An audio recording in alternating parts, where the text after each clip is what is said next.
So what's going on Very with cool. you? I haven't talked to you for a A while. lot.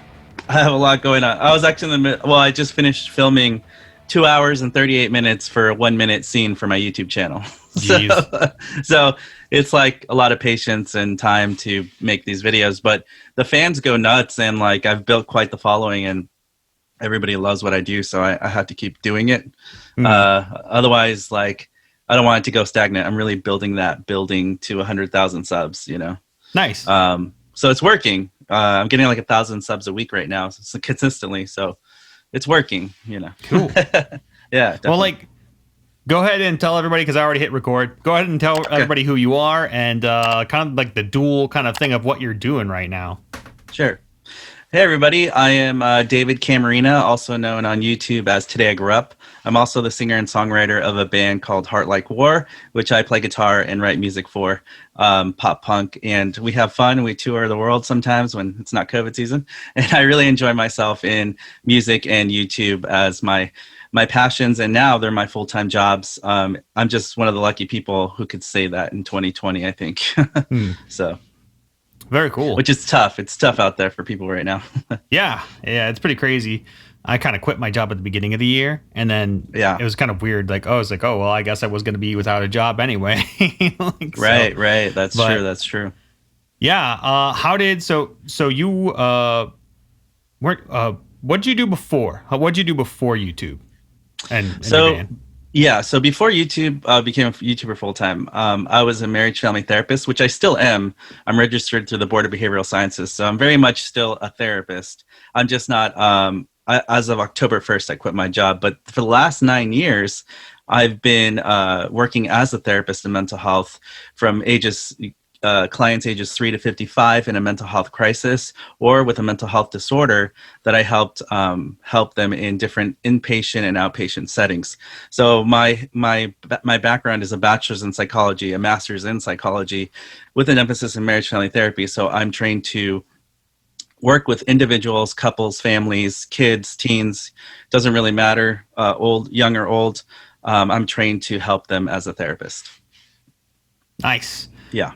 Like, I feel like in like I guess it could just be artists in general, but in like the music realm and probably even in the YouTube realm, right. I feel like that would be super helpful because yeah. artistry in general kind of just like the entire time, Yeah, ever since I was young, I've always looked at my toys instead of playing with it. My mom said I used to just observe them, like look at the details.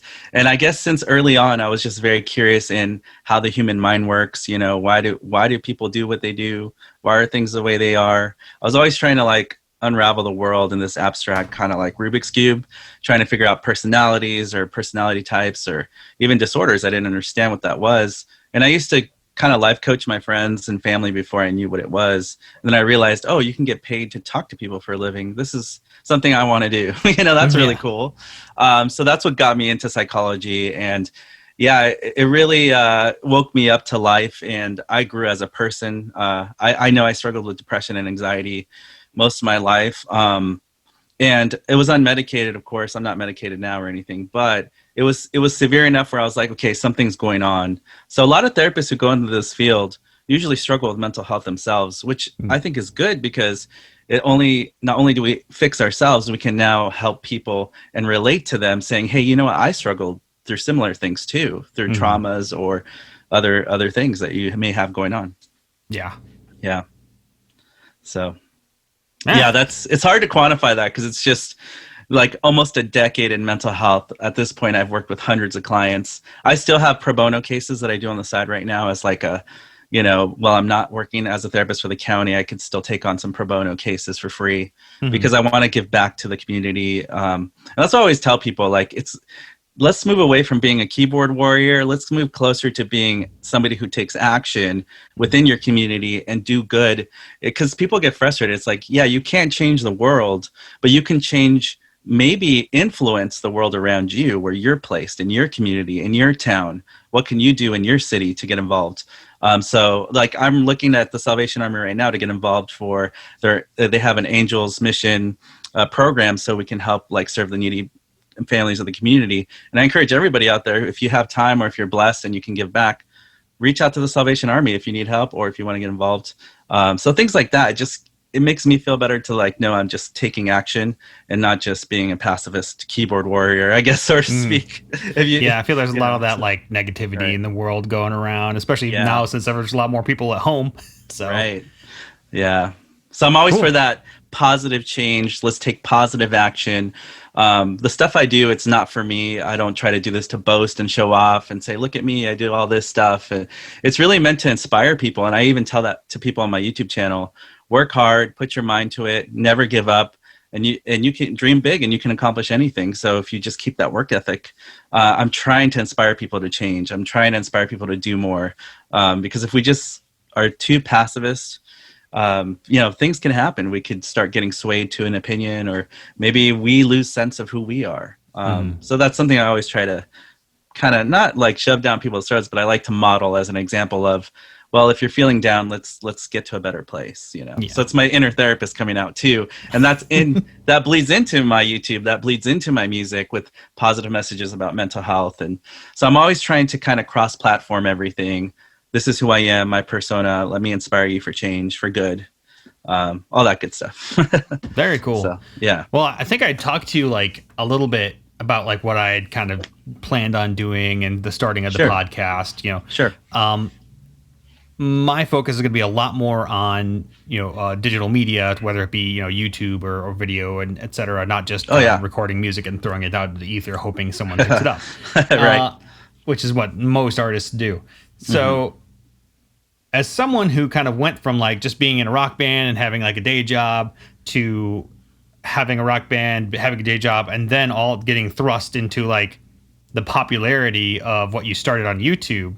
Yeah. Go ahead and walk me through that from the beginning, I think. The process of growing from a YouTuber to now? Yeah. Like how it started and maybe what you ran through because it's gotten pretty big. Yeah, it's gotten huge. It's really insanely huge now. But this is how it started. So basically, I work a very draining job. I give myself, I'm an empath, so I feel people's energy. So I come home and I have to hear another trauma story about a rape story or abuse or some horrible thing. And which is good because I get to process that with them and they could get better. But I come home and I'm like, you know what? I want to do something that's totally not serious. Like, let me just have fun. And so I did an unboxing review of a hoverboard, a Mattel hoverboard. And I remember I opened that and it was just like, this is my passion. I love movies. I love movie props. This is really fun. It's a hobby. So I'm just going to unbox toys and do little toy reviews. Maybe I can inspire people like, hey, check out my video. Just for fun. So it was my mental health outlet for a coping skill is to make videos. And then through time, I realized, hey, Google AdSense could put ads on my videos and I can get paid some money for that. That's cool. So I signed up for Google AdSense. This was like 7 years ago, mind you, 8 years ago. And then I started making like $100 a month. And I remember how blown away I was. I was like, $100 just for fun money? Like, this is cool. I just unboxed a toy and now I'm getting paid for this. What is this? So my mind just started spinning like, okay, I'll do this as a side hustle, like a side thing.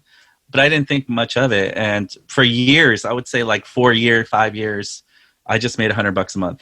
It never grew really. I would like grow a little bit. But then something in my mind changed in 2018. It was like a mind shift. And I realized, what am I doing with my life? Like, I'm getting really drained from mental health. I need to balance my life better. Maybe I should pursue YouTube as a possible career and just work really hard until I get some good income. And so I just started looking at my channel no longer as a hobby. I looked at it as a brand. As soon as I thought of my business as a business and as my business building a brand, my whole life changed. I got a guy to develop a logo for me. I started fronting the logo. I started cleaning up my channel and organizing the playlist, putting nice banners, having a format to my videos so they actually made sense. Started pay attention to the audience and saying, don't fall in love with your content more than your audience. Give the people what they want from you because that's why they're at your channel, to come get something from you they want. So as soon as I started looking at my clients my audience like a client, basically in mental health, I'm like, using my psychology, how can I grow my audience and keep them happy, but also enjoy what I do because I don't want to just be fake on there. I want to be genuine. So I was always into toys and all that. So I started doing some crazy experimentation. Suddenly, from 2018 to 2020, last year I grew it to 8,000 followers, and then hustling like a video almost every day for like a month. I did that and just started trying everything. Things started hitting 1 million views, 2 million views, 3 million views, 4 million views. And now I've grown to 55. I'm about to hit 56,000 subscribers, and I'm getting 1 to 2 million views a month. And I have like 33 million lifetime hits on my channel and views, which is like blows my mind. So now it's like, okay. And now my paychecks are no longer $100 a month. I'm making more money now a month in the thousands range that I ever did as a therapist. So it's like, okay, so it pays to be a YouTuber. But it was a lot of hard work. It was a lot of sleepless nights, going to bed at 2, 3 in the morning. I don't know how I did it, because looking on it now, I'm like, I was insane energy, because it was really hard to get where I am right now. I got to tell you, I was working 80 hours a week, and 40 hours at my job, 40 hours outside my job. It felt like I never slept. And I had a band. On top of that, I would still band practice. I would still play shows. I would do little tour runs here and there. So it was crazy. I'm just glad I stayed sane through it, and I fought hard, and now I'm here. I'm successful, and it's like I want to keep that success growing and moving. So I'm taking it as a blessing and just running with it. Yeah. I'll explain. I think we kind of jumped past explaining what your channel's about. Oh, okay. Yeah. So for those people who don't know, my channel's called Today I Grew Up, and that's my moniker. It's actually based off of a song I wrote back in 2009 for Heart Like War. It was called Today I Grew Up. It's kind of like that self-realization of growing up. I've applied a deeper meaning to it now, but it's just about growing up, basically. Not forgetting your inner child. And the channel is called Live Action and Reviews. That's the tagline. So basically what I do is I take movie scenes from like Home Alone, Jaws, or Indiana Jones, or Toy Story, and then I recreate the scenes using action figures or Funko Pops. I build elaborate sets. I set things on fire. I use fishing line, stop motion sometimes. I do all kinds of crazy stuff, and people love it. They go crazy for it. And I also do regular toy reviews, and I give my personal opinion. I'm not sponsored by any toy companies except for one now, but I'm usually very, very, very honest. I'm not just going to say it's good just because I want to protect the company or anything. I'm very honest on the channel. And I think that being genuine on that channel helps me grow, because people are like, oh, this is just a guy we can relate to as a collector ourselves, or a fan of these movies like Back to the Future, Toy Story, whatever I post on my channel. So it's a lot of movie content related, but also just fun in general, fun collectibles and all that kind of stuff. And vlogging now. I've expanded to vlogging, and I'll go to Disney World or Disneyland and film my adventures, and people love that stuff too. So a lot of Disney related content as well. So it's been fun. It's been great. You'd mentioned cross-platforming earlier. Yeah. Have you kind of tried to do some similar stuff with your band? Yeah. So the great thing about having a band and having music is I could use the music on my videos. So Today I Grew Up, if you go to my channel trailer, if you watch a video and it hits you with an intro, the music in the background is all my band, Heart Like War. So it's nice to have that I call it cross promotion. So basically I tell people, hey, check out my band. Hey, if you like the music in the trailer, it's always in the description links. I've had thousands of hits on my music video now because of that cross promotion. So people will say, oh, I'm a fan of Today I Grew Up. I'm a fan of Heart Like War. I'm a fan of his band. Because I start, it wasn't like, it was just a very gradual, like organic growth. And that's what I'm really focused on as I'm growing this. It wasn't pushed. It wasn't pushed. You have to do things organically. Like people hit me up all the time and they're like, what do you think of this? What do you think of this? I'm like, if you have to force people to watch something or hear something, you're doing it all wrong. You have to think of focusing on your content. If your content's good, trust that people will come to you. And that's what I've done, is I really focus so much on my content that people will start organically coming versus me paying for ads or I'm not saying those things don't work, but I rather just grow organically than spend hundreds or thousands of dollars on Google advertising or paid promotions. It's just not my thing. I love organic growth because I feel like it's the most authentic and genuine, but you can still support yourself and make a living. And there's no limits to where you can grow, I feel. Yeah. So yeah. Cool. Sorry, it was a long answer. But no, it's fun. I love long answers. Good. It gives me time to think about what I'm going to ask next. No problem. No problem. I hope that answers your question. No, it did 100%. Like, awesome. well, like, you know, I want to be able to have like a band and kind of do something similar with them to where we can split up. Like you said, you're doing vlogging now, you're doing other things now. Yeah. Like, have as much content out there as possible to organically grow the band's fan base. Right. And right. How am I gonna? There's a secret too I left out. Go ahead. You know, you have to sometimes take something that's already famous or popular and then make it your own and make it your own creative spin. For example, like Alien Ant Farm. We probably would not be talking about Alien Ant Farm if they didn't cover that Smooth Criminal song, or we heard that Smooth Criminal song that they got famous for. You know, there's just so many examples in history of people who've used a cover song, or they used a something that was already famous, but then they made it their own to launch a platform from. And this is exactly what I've done. Is I take things like popular films where Toy Story, it's $1 billion revenue maker. Every movie makes $1 billion now in the last 2 films. The promotion's already made for me. If I just come in and step in as a fan and just start doing what I do, suddenly I can create a platform and it's like, oh, by the way, I have 55,000 followers now and 1 million hits or 2 million hits a month. Let me take advantage of this. And hey, while you're here, listen to my band. Like, you like the music, check this out. And so I have a platform now where people become fans of me as a person because they're a fan of what I'm a fan of. And suddenly it's like we've grown this to the next level together, Yeah, I mean, letting people know like who you are and kind of the things that you enjoy, I feel like it would make it a lot deeper. Yeah, it starts with passion. And that's the thing. Toy Story I'm so passionate about Toy Story. It's just so hard for me to just say why. It's not just one reason. I love story writing. I love character development. I love art. So when I see a character like Woody or Buzz Lightyear, I'm not thinking of just the toys. I'm thinking about the artists behind a computer who designed these things. I'm thinking about, how did they come up with the color schemes and the functionality of these toys and the personalities and the voice actors. And so I'm starting to think about all these things. And it's just like, I love art. I love when people create art. And to me, Toy Story is a work of art. And I'm passionate about that art. And it's not just Toy Story. It's other films like Jaws or Indiana Jones or whatever I'm into. Back to the Future, another one with the hoverboard. It's just like, it takes you away from everyday life into a fantasy land. And it takes you to another place of, for me, it's inspiration, motivation. I'm a dreamer, I'm a creator. I have to create, otherwise I will go crazy. That's just my personality. I'm a creator, a dreamer.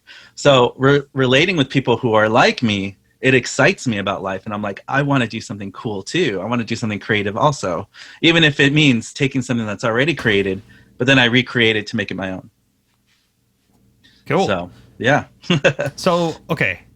So you're doing the channel and you're making money on AdSense. Yes. What other things have you or are you like moving towards to kind of maybe not make more money is like I need to make more money, but to kind of monetize that in other ways to kind of hedge around just the AdSense? So because I'm sure the AdSense goes up and down depending. Yeah. So yeah, that's a very great question. I always recommend people to maximize and increase your revenue as much as possible, because as much as I love to dream and create, none of this would be possible because I still have rent and groceries to pay for and student loan bills and all these other things.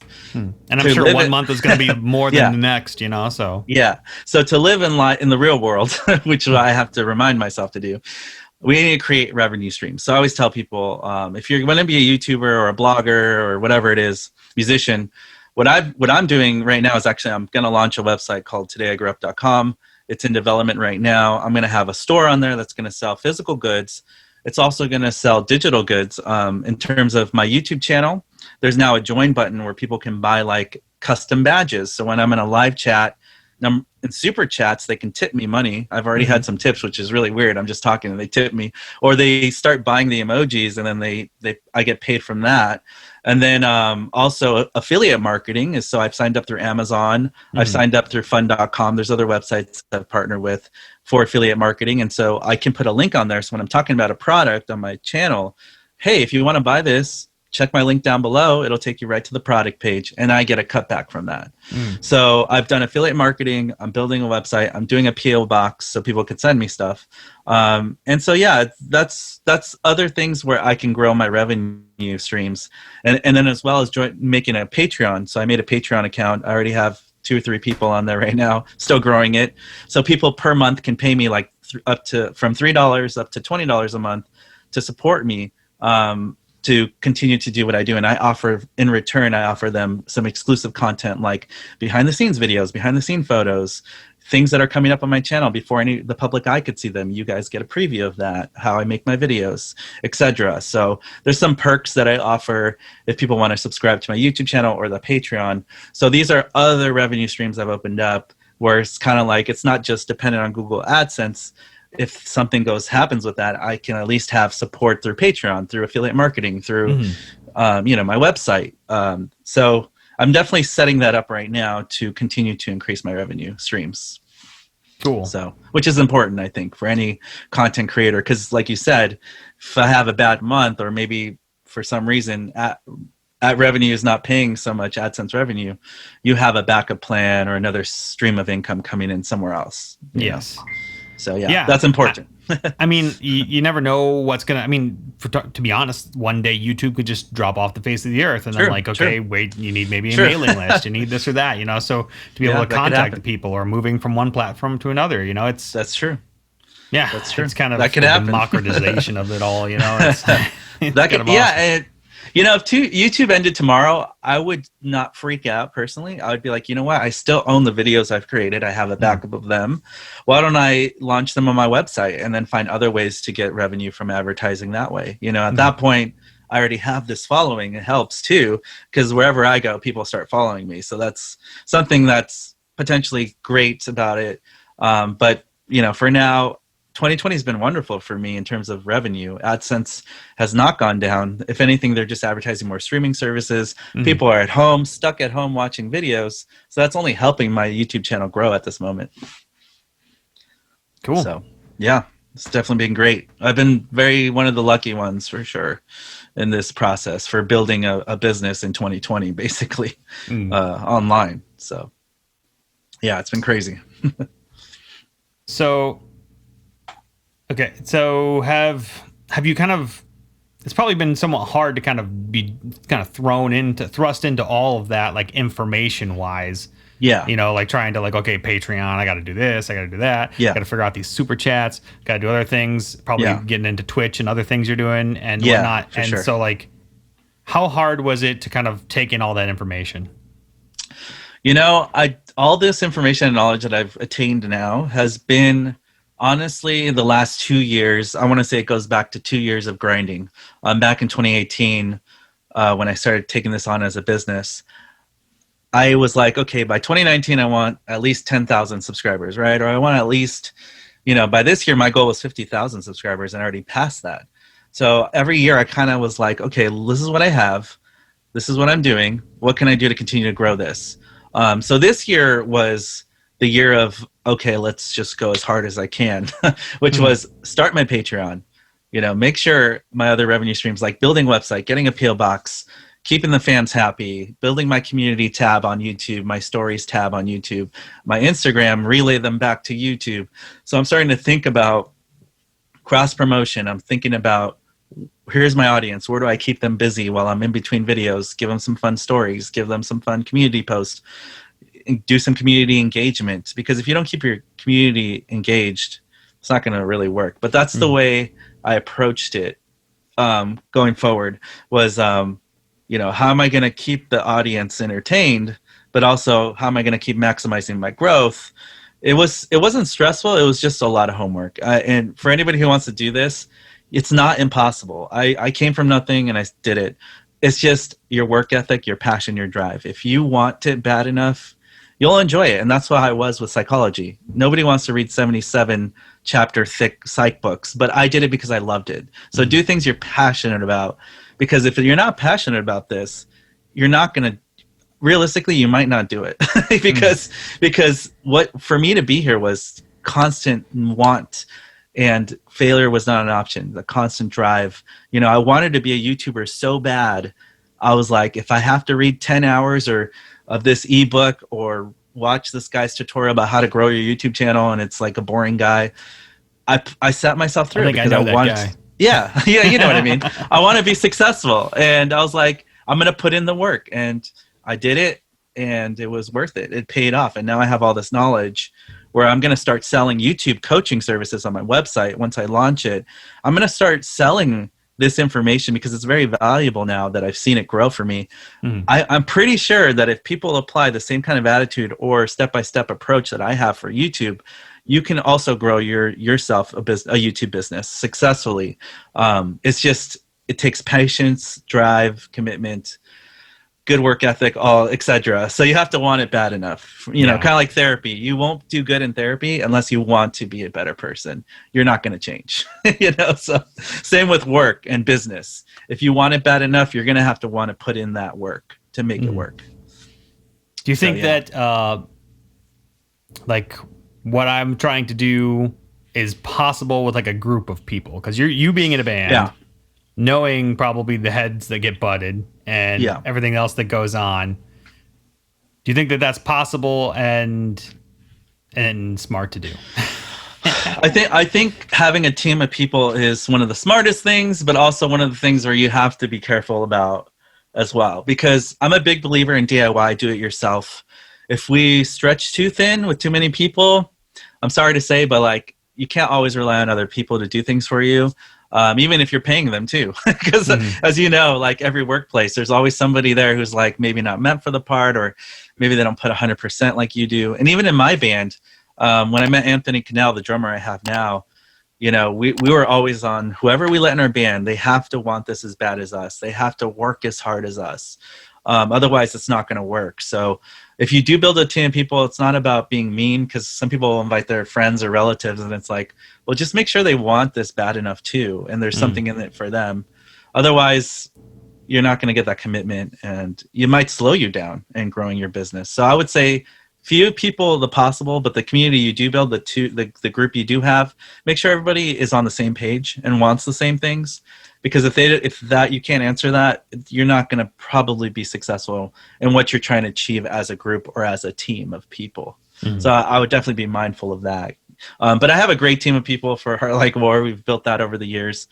We have a little crew, we call it, and we have a lot of helping hands like photographers, videographers. We have bookers. We have a bunch of people that help us behind the scenes, but it took time for us to get there and trust and build these relationships, because I didn't know these people 2 years ago. And, you know, so, you know, it's like you have to learn from your experiences. You know, if you're looking stagnant if you look at your life the last 2-3 years and it's pretty stagnant and there's not a lot of growth, change is scary, but that's what your focus should be. You need to focus on, this doesn't work. I need to reformat. How can I grow from here? And just keep trying, just keep going, but also don't repeat the same mistakes of the past. Otherwise, you're always going to be neutral and you're never going to see that spike of growth. And that's really important. Yeah. Do you have a team for the channel? So my wife helps me for my channel. She's my business manager, my website builder. Nice. I budget myself, so I take care of the money and finances for the channel, but she takes care of like website building. She actually stands in and helps me with some live actions. I have hired actors in the past, like I'll hire somebody for a shot or a scene, but those are just one-off participations. But today I grew up and my business is basically just me and my wife, who's helped me, and that's it. So it's a team of 2 people, you know, and she's not even hands-on all the time. I come up with all the ideas. I do all the execution. I film, I edit, I do everything else.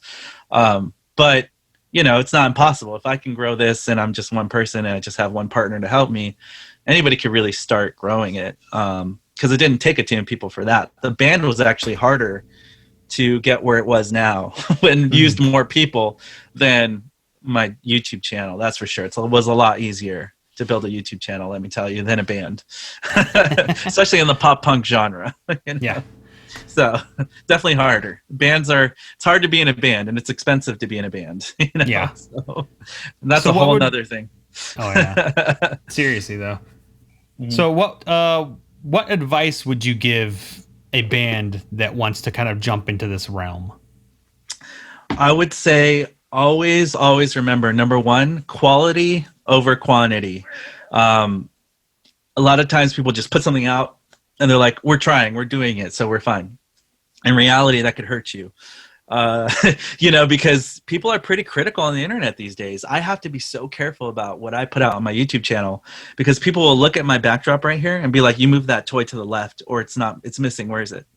And I'm like, wow, okay. Like, I wasn't even like, it's on the floor because I was working on it earlier. Okay. So it's like, as a band, people have to remember, people are critical and there's trolls and whatever. But for the most part, do the best you can to deliver the best, because people are critical and they're gonna judge. That's what they're there for. Yeah. But if you do a good quality product and you really believe in what you're doing, then you're doing the right thing, no matter how many haters you may have.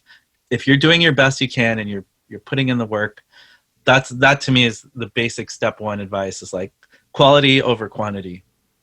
And make sure you have the best possible recordings for the best possible budget that you have, and you're doing the best for what you have. And make those social relationships grow, those networks.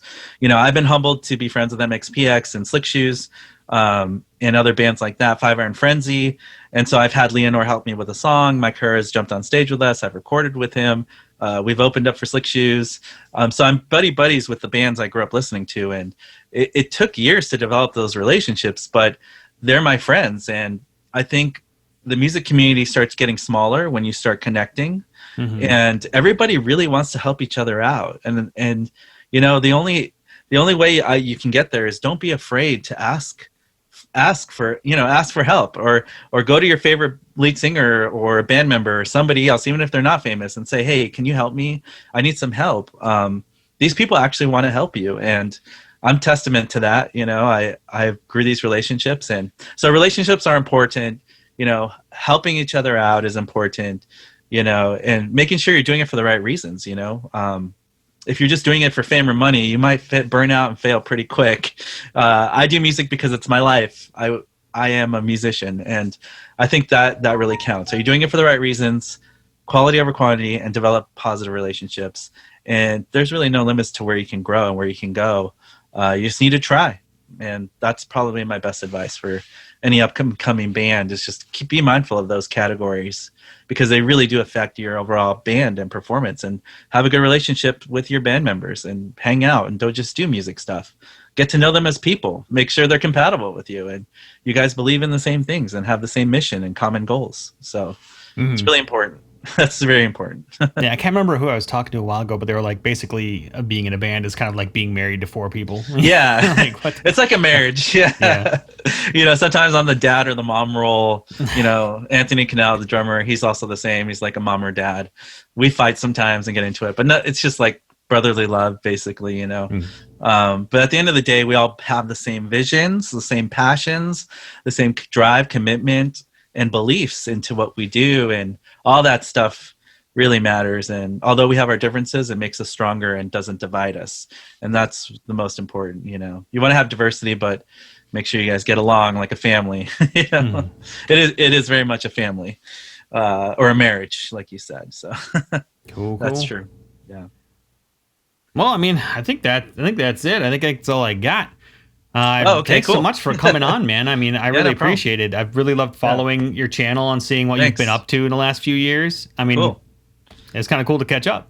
Thanks. Yeah, no, it's always a fun time to hang out. And, I really want to let people know out there, don't ever think that you can't do something. Don't ever let someone tell you can't do something. The only person stopping you from following your dreams is you. So if you change your attitude and your mindset, you can accomplish anything. So it's the last thing I want to tell people. Very cool. Yeah. So heartlikewar.com, youtube.com/Today I Grew Up, Instagram Today I Grew Up, anything Today I Grew Up or Heart Like War, Google me. You'll find me. If you guys want to talk some more, I'm here for you guys. And I'll tag all that stuff in the description. Sounds good. All right, Dave. Thanks, man, for coming on. I'll talk to you later. Problem. All right. Take care. Peace. See ya.